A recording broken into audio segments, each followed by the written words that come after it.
My refutation topic will be on Evans' nuclear power. His main claim was nuclear energy is an effective method of receiving energy and power. His three secondary claims were, number one, nuclear energy is reliable. Number two, there is a low cost for nuclear energy. And number three, there are minimal safety issues regarding nuclear power.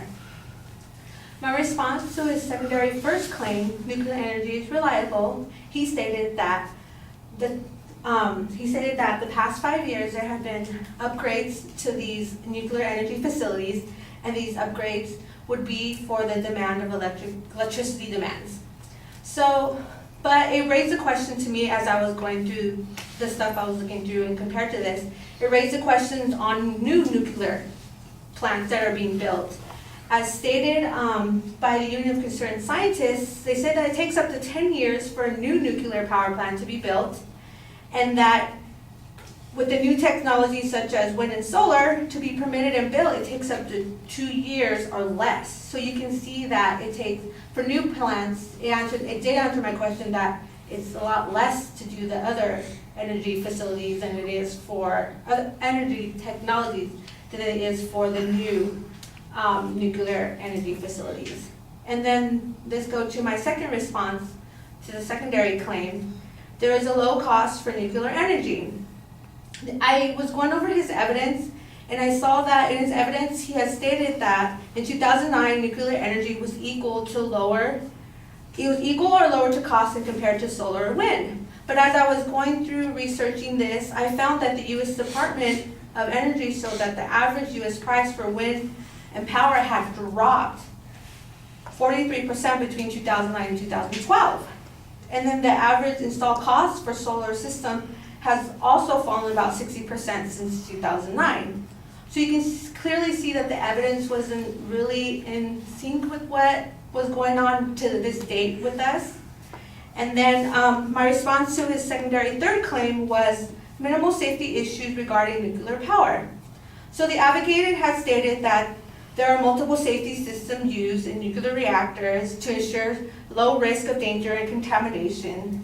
And the advocate also stated that there was 3 major incidents. Most of them were human error or natural disasters. So as I was going through my research, I also found that Holtman, an article that he had put into the formulation, that the natural disaster incidents that took place in Japan, for example, simply exposed us to what is always and will always be resistant with nuclear power. It is technology that is perceived as dangerous, and no amount of residency will ever be able to completely scrub the specter of nuclear risk. So this also brings the question of, he basically was claiming that they do all these safety measures, but from reading from this, Mr. Holtman in the Council formulation stated that no matter how many safety measures you do, you can never get rid of the risk that nuclear power will give to the nuclear power will give a risk to exposure or contamination to a community or environment. That's it.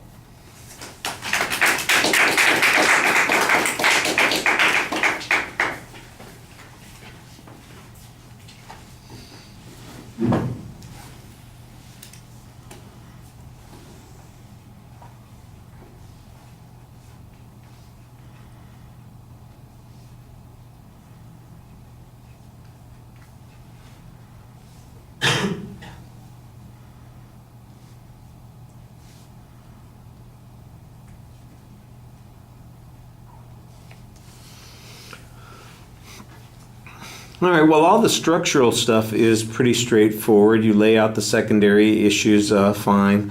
On the first point, though, when you're talking about the upgrades that supposedly are occurring in the nuclear power industry, your only argument seems to be that the time for us to wait for new nuclear power plants is a long time, and the other kinds of energy resources are a shorter period of time. And that sounds like it's an important issue, but I'm not exactly sure why.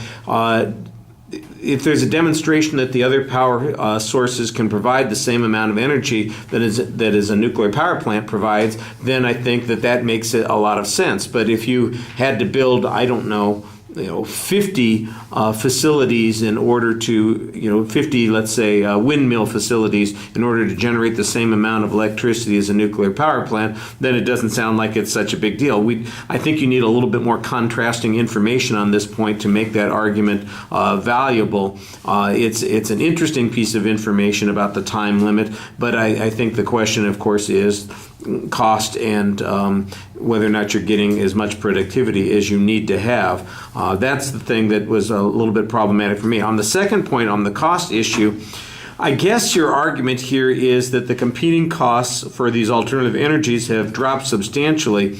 So what's the inference that I should draw from that? That we need nuclear power less, that nuclear power is less price competitive than it once was, that these alternatives will be able to overtake nuclear power in the near future? You need to make a declarative sentence. All I get is data here, but I don't get any explanation about what I'm supposed to do with that data. What inference am I supposed to draw?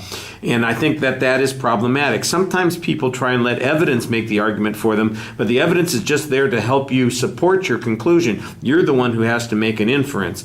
On the safety issue, that I thought was your clearest argument, which basically was that regardless of what we do, nuclear power can never be made essentially completely safe. There's always going to be some risk factor, and so even though those incidents are small, or small in the total number of them that they are, there's always a risk that goes on there. What's missing here is one more piece of evidence that says that a single accident would be catastrophic. So for instance, you can't eliminate the risk. And if there is a single accident out of all the hundreds of plants that we have, here's what the consequence would be.